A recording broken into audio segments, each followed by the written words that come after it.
श्रोता बंधु, आमे पाठ करुचे श्रीमद् भगवद गीतार तृतीय अध्याय।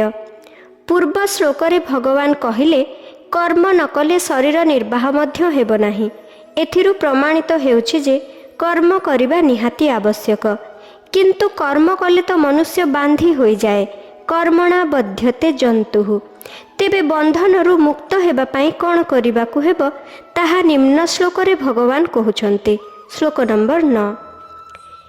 यज्ञार्थात् कर्मणोऽन्यत्र लोकयं कर्म बन्धनः तदर्थं कर्म कौन्तेय मुक्तसंगः समाचर।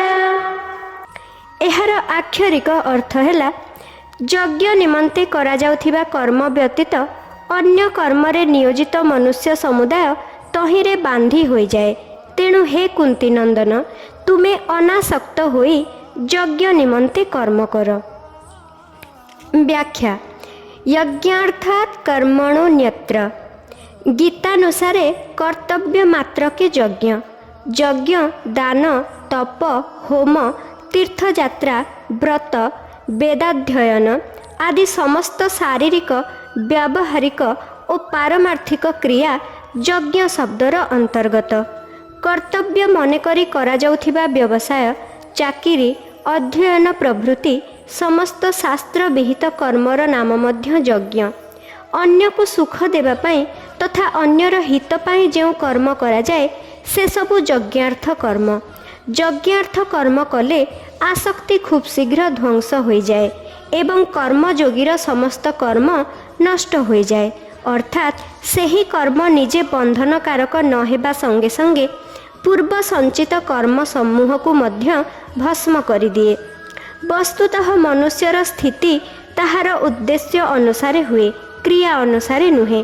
धन रोजगार करिबा व्यवसायीर प्रधान उद्देश्य थिबारु वास्तव रे धन रे ही ताहार स्थिति थाए एवं दुकान बंद करिबा मात्रे धन आड़कू तार वृत्ति चली जाए।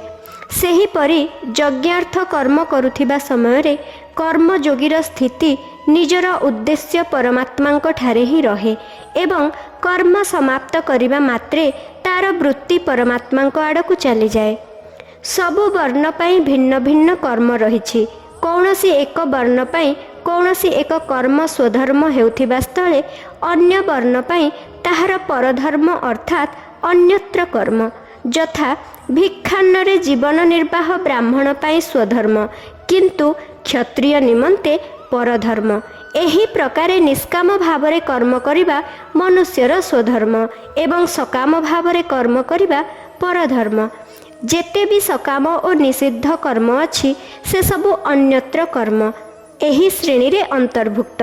निज सुख, मान, बड़ीमा, आराम आदि निमंते जेते कर्म करा जाए से सबु मध्य अन्यत्र कर्म।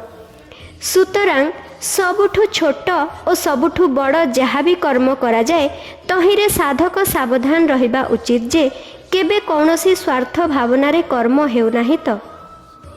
जे निरंतर सावधान रहे ताकू साधक कहते। तेणु साधक निज साधना प्रति सावधान और जाग्रत रहिबा उचित। अन्यत्र कर्म विषय रे दुईटी गूढ़ रहस्य। कौनसी आगंतुकंक प्रति जदि कौनसी मनुष्य आसंतु, बसंतु इत्यादि आदर सूचक शब्द बाह्य भावे प्रयोग करी भितरे निजठारे भद्रता आरोप करती अथवा एपरी कहिले आगंतुक व्यक्ति मते भल भाविबे एपरी विचार करी आदर देखांती, तेबे एहा पछरे स्वार्थ भावना लुचि रहिथिबारु एहा मध्य अन्यत्र कर्म, यज्ञार्थ कर्म नुहे। द्वितीयटी हेला सत्संग। सभा प्रभृति रे जदि कौनसी व्यक्ति मनरे एपरी भाव रखी प्रश्न करे जे वक्ता एवं श्रोतागण मते ज्ञानी बोली बुझिबे एवं सेमानंक उपरे मोर भल प्रभाव पड़िबो, तेबे एहा मध्य अन्यत्र कर्म, यज्ञार्थ कर्म नुहे। तात्पर्य हेला साधक कर्म करू किंतु सेथिरे स्वार्थ, कामना इत्यादि भाव न रखू। कर्म निषिद्ध नुहे, बरं सकाम भाव निषिद्ध। साधक भोग और ऐश्वर्य प्राप्ति इच्छारे कौनसी कर्म करवा अनुचित, कारण एपरी इच्छारे भोगाशक्ति और कामना रहुथिबारु कर्मयोगर आचरण होई पारे नाही। निर्वाह बुद्धि रे कर्म कले भी सेथिरे बंचिबार कामना रहुथिबारु निर्वाह बुद्धि मध्य त्याज्य अटे। साधक केवल साधना बुद्धि रे प्रत्येक कर्म करवा उचित। जे निजर मुक्ति निमंते मध्य कर्म न करी केवल परहित पाई कर्म करे से हेउछि उत्तम साधक, कारण अन्यर हित निमंते कर्म कले जाई निजर हित हुए। निज पाई कर्म कले हित हुए नाही, परहित रे ही निजर हित निहित। परहित ठारू निज हित को भिन्न मने करिबा भूल। तेणु लौकिक बा शास्त्रीय जहा किछि कर्म करा जाए से सबु केवल लोक हितार्थे हेबा उचित। निज सुख पाई करा जाउथिबा कर्म तो स्वभावतः बंधनकारक। एपरिकी निजर व्यक्तिगत हित पाई करा जाउथिबा कर्म मध्य बंधनकारक। केवल निज हित दिगकु दृष्टि रहिले व्यक्तित्व बजाय रहे। अन्य कथा छाड़, एपरिकी जप ध्यान चिंतन और समाधि मध्य केवल लोकहित निमंते करिबा उचित। तात्पर्य हैला स्थूल सूक्ष्म और कारण शरीर रे संपादित समस्त क्रिया निज पाई न करी संसार निमंते करिबा विधेय। कर्म संसार निमंते उद्दिष्ट एवं संसाररु संबंध विच्छिद हेले परमात्मा संगे जो जोग हुए ताहा निज निमंते उद्दिष्ट। एहार नाम कर्मयोग। लोकयं कर्म बंधनः। प्रधानतः मनुष्यर ही कर्तव्य कर्म करिबार अधिकार अछि। आगकु सृष्टि चक्र प्रसंगरे मध्य भगवान एहा वर्णना करिसंती।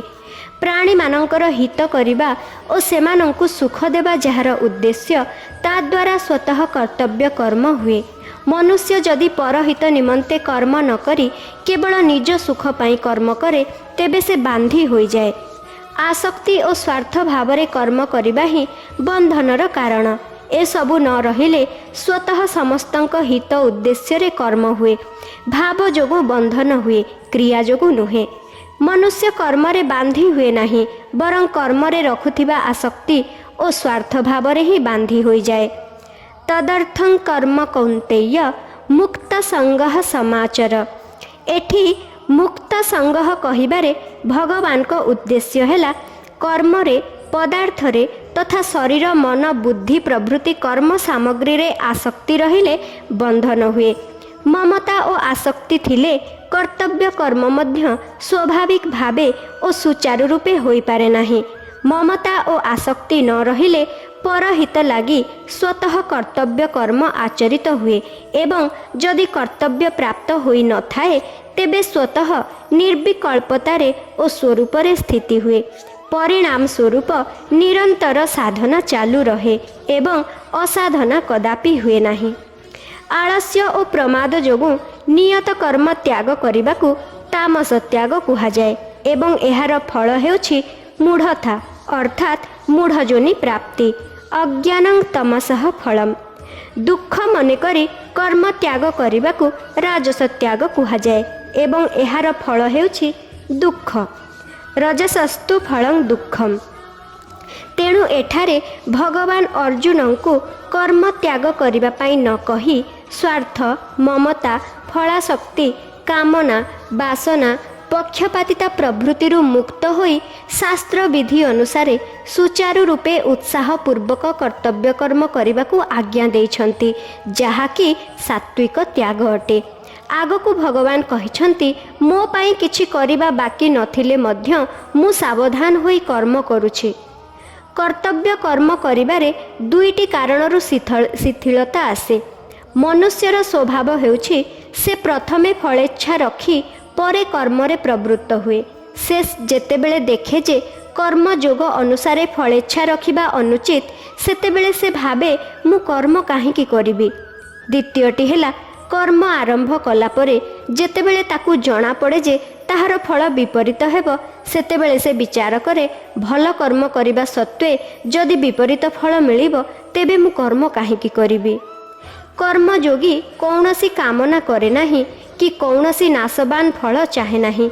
से केवल संसारर हितकु आखि आगरे रखी कर्तव्य कर्म करि चले। एही दुईटी कारण जोगु तार कर्मरे शिथिलता आसीपारे नाही। मार्मिक कथन। मनुष्यर प्राय एपरी स्वभाव होइगलाणी जे ଯେଉଁଥିରେ ତାକୁ ସ୍ୱାର୍ଥ ଦେଖାଯାଏ ସେହି କର୍ମଟିକୁ ସେ ତତ୍ପରତାପୂର୍ବକ କରେ, ମାତ୍ର ସେହି କର୍ମ ତା ପାଇଁ ବନ୍ଧନକାରକ ହୁଏ। ଅତଏବ ଏହି ବନ୍ଧନରୁ ମୁକ୍ତ ହେବା ପାଇଁ ତା ପକ୍ଷେ କର୍ମଯୋଗ ଆଚରଣ କରିବା ନିହାତି ଆବଶ୍ୟକ। କର୍ମଯୋଗରେ ସମସ୍ତ କର୍ମ କେବଳ ପରହିତ ପାଇଁ କରାଯାଏ, ନିଜ ପାଇଁ ନୁହେଁ। କେଉଁମାନେ ପର ଏ କଥା ମଧ୍ୟ ବୁଝିବା ନିହାତି ଆବଶ୍ୟକ। ନିଜ ଶରୀର ଛଡ଼ା ଅନ୍ୟ ପ୍ରାଣୀ ଓ ପଦାର୍ଥ ତ ସ୍ୱାଭାବିକ ଭାବେ ପର। ଏପରିକି ନିଜର ତଥାକଥିତ ସ୍ଥୂଳ ଶରୀର, ସୂକ୍ଷ୍ମ ଶରୀର ଓ କାରଣ ଶରୀର ମଧ୍ୟ ସ୍ୱୟଂଠାରୁ ପର। କାରଣ ସ୍ୱୟଂ ଚେତନ ପରମାତ୍ମାଙ୍କର ଅଂଶ ଏବଂ ଶରୀରାଦି ପଦାର୍ଥ ଜଡ଼ ପ୍ରକୃତିର ଅଂଶ। ସମସ୍ତ କ୍ରିୟା ଜଡ଼ରେ ହୁଏ ଓ ଜଡ଼ ପାଇଁ ହୁଏ। ଚେତନରେ ଓ ଚେତନ ପାଇଁ କୌଣସି କ୍ରିୟା ହୁଏ ନାହିଁ। ସୁତରାଂ କରିବା କଦାପି ନିଜ ପାଇଁ ନୁହେଁ, କଦାପି ହେବ ନାହିଁ କି ହୋଇପାରିବ ନାହିଁ।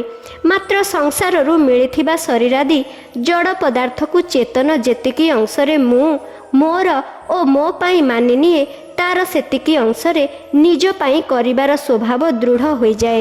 ସୁତରାଂ ଅନ୍ୟମାନଙ୍କ ପାଇଁ କର୍ମ କଲେ ମମତା ଓ ଆସକ୍ତି ସହଜରେ ନଷ୍ଟ ହୋଇଯାଏ। ଶରୀରର ଅବସ୍ଥା ଯଥା ବାଳକ, ଯୁବକ ଇତ୍ୟାଦି ବଦଳି ଯାଇଥିଲେ ମଧ୍ୟ ମୁଁ ସେହି ଅଟେ, ଏହି ରୂପେ ପ୍ରତ୍ୟେକ ପ୍ରାଣୀଙ୍କୁ ନିଜର ସ୍ଥାୟୀ ସତ୍ତାର ଅନୁଭବ ହୁଏ। ଏହି ଅପରିବର୍ତ୍ତନଶୀଳ ସତ୍ତାର ପରମାତ୍ମାଙ୍କ ସହିତ ସ୍ୱତଃ ଏକତ୍ୱ ଅଛି ଏବଂ ପରିବର୍ତ୍ତନଶୀଳ ଶରୀର, ଇନ୍ଦ୍ରିୟ, ମନ, ବୁଦ୍ଧି ପ୍ରଭୃତିର ସଂସାର ସହିତ ସ୍ୱତଃ ଏକତ୍ୱ ଅଛି। ଆମ ଦ୍ୱାରା ଯେଉଁ କ୍ରିୟା କରାଯାଏ ତାହା ଶରୀର, ଇନ୍ଦ୍ରିୟାଦି ଦ୍ୱାରା ହିଁ କରାଯାଏ। କାରଣ ପ୍ରକୃତି ଓ ପ୍ରକୃତି ଜନିତ ପଦାର୍ଥ ସହିତ ପ୍ରତ୍ୟେକ କ୍ରିୟାର ସମ୍ବନ୍ଧ ଅଛି, ସ୍ୱୟଂ ସହିତ ନାହିଁ। ତେଣୁ ଶରୀରର ସମ୍ବନ୍ଧ ବିନା ଆମେ କୌଣସି କ୍ରିୟା କରିପାରିବା ନାହିଁ। ଏଥିରୁ ସ୍ପଷ୍ଟ ରୂପେ ପ୍ରମାଣିତ ହେଉଛି ଯେ ଆମକୁ ନିଜ ପାଇଁ କିଛି କରିବାର ନାହିଁ। ଯାହା କିଛି କରିବାର ଅଛି ତାହା କେବଳ ସଂସାର ପାଇଁ। କାରଣ ଯେ ନିଜେ କରିପାରେ, କରିବା ତା ପାଇଁ ଲାଗୁ ହୁଏ। ଯେ କିଛି କରିପାରେ ନାହିଁ, ତା ପାଇଁ କରିବାର ବିଧାନ ନାହିଁ। ଯାହା କିଛି କରାଯାଏ ସଂସାରର ସହାୟତାରେ ହିଁ କରାଯାଏ। ସୁତରାଂ କରିବା ସଂସାର ପାଇଁ ପ୍ରୟୋଜନୀୟ। ଏହି ଶ୍ଲୋକର ପରିଶିଷ୍ଟ ଭାବ ହେଲା, ମନୁଷ୍ୟ କର୍ମ କଲେ ବାନ୍ଧି ହୁଏ ନାହିଁ, ବରଂ ଅନ୍ୟ କର୍ମ କଲେ ଅର୍ଥାତ୍ ନିଜ ପାଇଁ କର୍ମ କଲେ ବାନ୍ଧି ହୁଏ। ଅତଏବ ନିଜ ପାଇଁ କିଛି ନ କରିବା ହିଁ ଯଜ୍ଞାର୍ଥଂ କର୍ମଣୋ ନେତ୍ର ଲୋକୟଂ କର୍ମ ବନ୍ଧନ ପଦଗୁଡ଼ିକର ତାତ୍ପର୍ଯ୍ୟ। ମନୁଷ୍ୟ ସଂସାରରୁ ପ୍ରାପ୍ତ ଶରୀର, ବସ୍ତୁ, ଯୋଗ୍ୟତା ଓ ସାମର୍ଥ୍ୟକୁ ଯେତେବେଳେ ସଂସାର ସେବାରେ ନିୟୋଜିତ କରିଦେବ ଏବଂ ପ୍ରତି ବଦଳରେ କିଛି ଆଶା କରିବ ନାହିଁ, ସେତେବେଳେ ସେ କର୍ମ ବନ୍ଧନରୁ ମୁକ୍ତ ହୋଇପାରିବ। କାରଣ ଆମେ ବାସ୍ତବରେ ଯାହା ଚାହୁଁଛେ ସଂସାର ଆମକୁ ସେହି ବସ୍ତୁ ଦେଇପାରିବ ନାହିଁ। ଆମେ ଚାହୁଁଛେ ସୁଖ, ଅମରତା, ନିଶ୍ଚିନ୍ତତା, ନିର୍ଭୟତା ଓ ସ୍ୱାଧୀନତା। ମାତ୍ର ଏସବୁ ଆମକୁ ସଂସାରରୁ ମିଳିବ ନାହିଁ, ବରଂ ସଂସାରରୁ ସମ୍ବନ୍ଧ ଛିନ୍ନ ହେଲେ ମିଳିବ। ସଂସାରରୁ ସମ୍ବନ୍ଧ ଛିନ୍ନ କରିବାକୁ ହେଲେ ସଂସାରରୁ ପ୍ରାପ୍ତ ସମସ୍ତ ସାମଗ୍ରୀକୁ ସଂସାର ସେବାରେ ହିଁ ସମର୍ପିତ କରିଦେବା ଆବଶ୍ୟକ। ଶ୍ରୋତା ବନ୍ଧୁ, ଆଜି ପାଇଁ ଏତିକି। ଧନ୍ୟବାଦ। ରାଧେ ରାଧେ।